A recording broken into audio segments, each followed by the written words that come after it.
the U.S. Swimming National Championships. You're watching the women's 1,500-meter race in action. And there on the right side of your screen is Lauren Costella, who's led the field. She comes down to the bell lap. 2 lengths remain, and she flips at 15:20 and change with 100 meters remaining. She's being challenged in lane number 1 by Stephanie Carr. Now, this is a timed finals, which basically means that the results of the preliminary heats from the other swimmers can be counted. You're looking in the center of the screen at Meg Sackett, whose time of 16:36 was the fastest turned in the preliminary heats.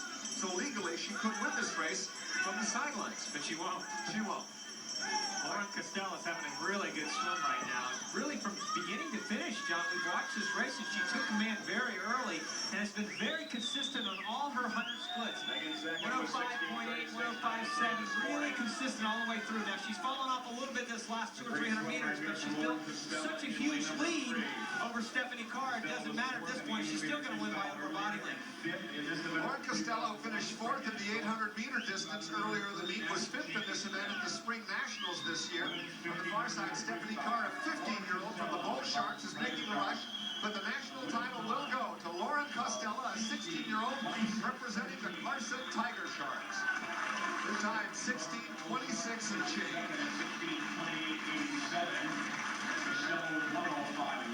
That's a very good swim for Lauren Costella. We didn't really think that she had too much of a chance coming in. Meredith Green being second in the 1,500 at the Spring Nationals. Adrian Bender was second in the 800 free. She was over in lane 5, but boy, she just had a really tremendous lead early on, and she never relented throughout the race. And you notice the whole field was either 18 years of age or younger, John, so you can see that youth is really being served in these distance events. No question about it, and it should be noted that though Binder was the 3rd swimmer in the heat to touch the finish line, that 3rd place reward will go to the swimmer from the preliminaries. Meg Sackett, with her time 16:36, finishes 3rd overall in the 1,500 freestyle. Now let's go to the pool deck with the national champion in the 1,500. She's with Holly. Lauren, it's an awfully long way to go, but how does it feel to complete your first national title? Oh, it feels so great. I'm so happy with myself. This is what I wanted to do. You did it in such consistent fashion. They were commentating on how well you were keeping your 100 meters splits, that they were consistent all the way throughout. How did you do that?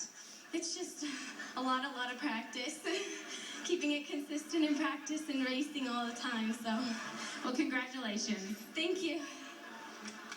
Lauren Costella, national champion in the 1,500-meter freestyle and one of the new emerging faces of American distance swimming. And maybe she might be the winner of the $1 million grand prize that's waiting out there for any American who breaks the world record while winning the gold medal in Athens.